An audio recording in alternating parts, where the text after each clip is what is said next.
Hello and welcome. My name is Krista and I'm glad you're here. Today we'll be making a jack-o'-lantern treat box as well as a cardstock jack-o'-lantern.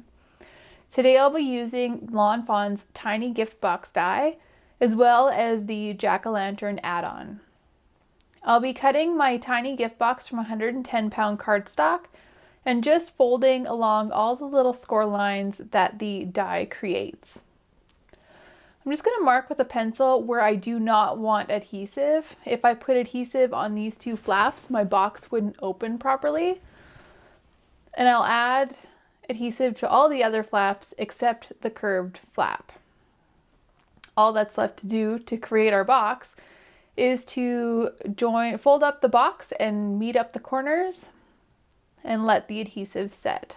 You can use a liquid adhesive, but I prefer tape because I don't want too much time waiting for the adhesive to dry and too much jiggling around of the sides.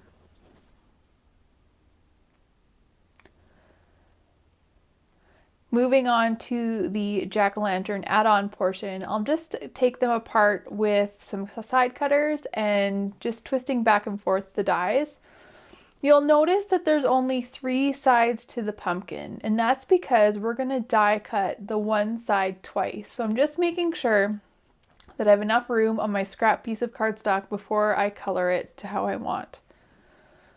I'll be using Distress ink to color my cardstock, and I will also be using a little bit of water. Just giving my ink a little bit of a spray and dragging my cardstock through the pigment just to create a more solid color. I decided that technique was not giving me enough of saturated cardstock, so just coming in with a blending tool and some ink.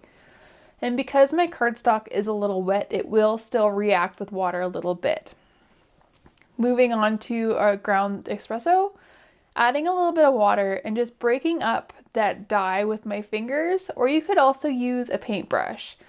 Breaking it up kind of gets rid of that square shape on your craft mat, and if you were to press your cardstock into the square shape, that square shape would transfer to your cardstock. Just making sure to give your cardstock a bit of a dry with a heat gun or a craft tool between each application of ink. I'm using 110-pound cardstock today, but you could also use a watercolor paper, but 110-pound cardstock is what I had on hand. And I'm just repeating the process until I'm happy with that color variation before moving on to mode lawn. I like this technique instead of using a solid cardstock, colored cardstock, because I find that pumpkins and everything in nature has a little bit of variation. It isn't just one solid color. And to me, this seems more natural. And once I have my cardstock colored how I like it, I'm just going to run those die cuts through my die cut machine. And you'll see today that I end up with 2 jack-o'-lantern faces, but that's okay. I'm going to save the second face for a card that I'll use in another video.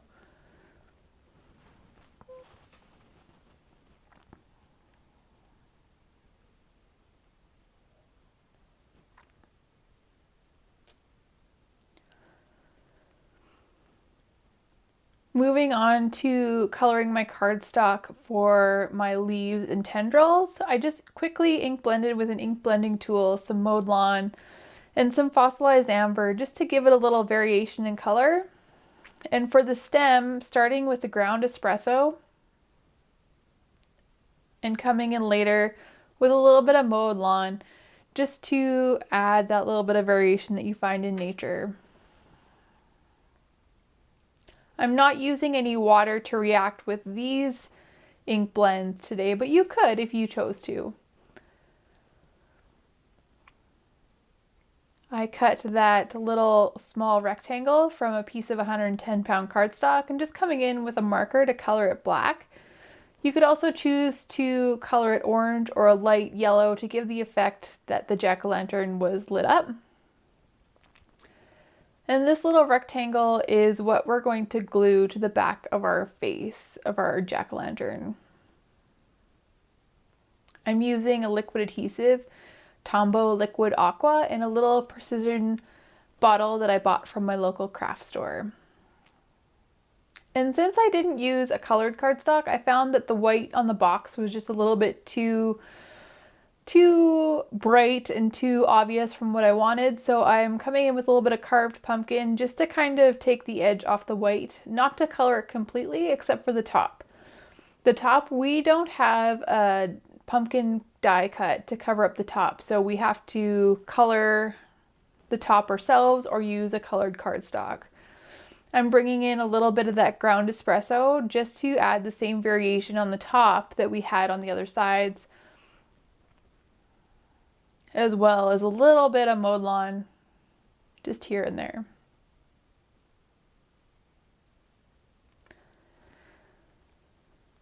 Coming again with that liquid glue, I will glue the sides of the pumpkin onto the box. Now it's really important that the little side with the U notch in it matches up with the U notch in the box.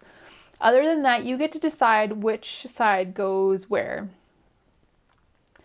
The only project that this might be important where the other sides are is if you're using this box and other dies for something like an advent calendar or something that you're going to join the boxes together in some way.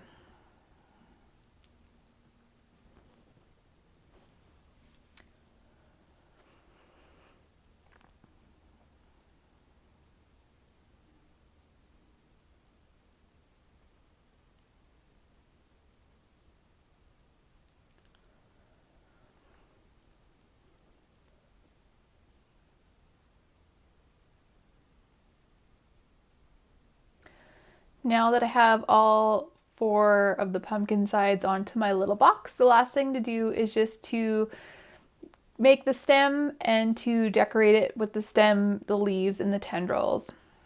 I'll come in with a bone folder just to fold along all the little flaps that the die makes.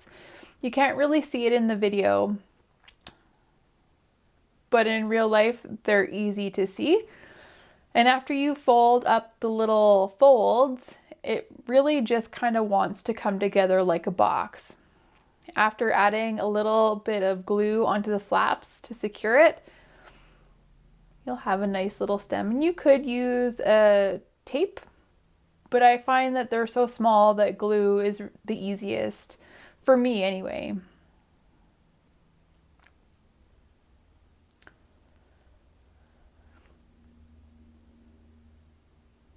Now that we have our little stem made, we just need to attach it to our box with a little bit of glue.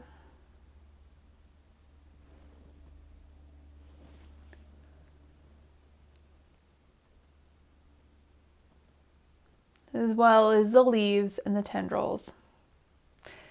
You can die cut more tendrils if you'd like. You can use less tendrils. You don't have to use any tendrils at all. It's completely up to you. And the thing that I like about this little swirly one is it kind of can pull out, so it looks like a little curly Q spring if you wanted to, or you can leave it more flat.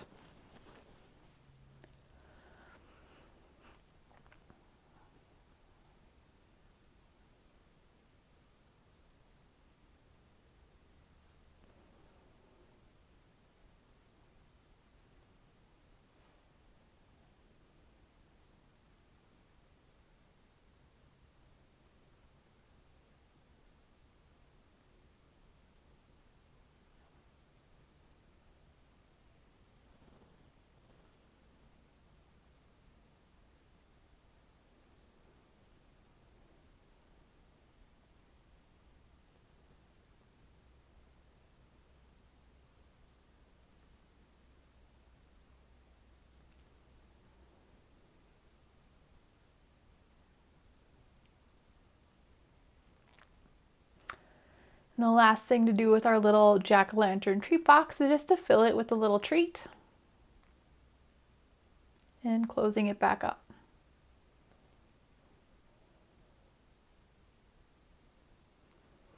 Moving on to our cardstock jack-o'-lantern, I've die cut the same treat box with 110-pound cardstock, but instead of die cutting that little rectangle on a separate piece of paper, we're going to die cut it directly onto our box. And just folding on all those score lines, cutting out the sides of our pumpkin, making sure that the jack-o'-lantern face lines up with the hole. And it was at this point that I decided again that I didn't like the white coming through the sides of the pumpkin. So I'm just adding a little carved pumpkin and a little marmalade. After I have all the sides of my pumpkin glued onto my box, I'm going to put adhesive on all flaps. This will ensure that my box stays closed. I even put them on the little rounded flap. I've decorated with the stem, the leaves, the tendrils, and just taking a little LED light and poking it through a hole that I poked in the bottom of the box with a pair of scissors. And decorating the bottom of that LED candle with some washi tape. You can also use a cardstock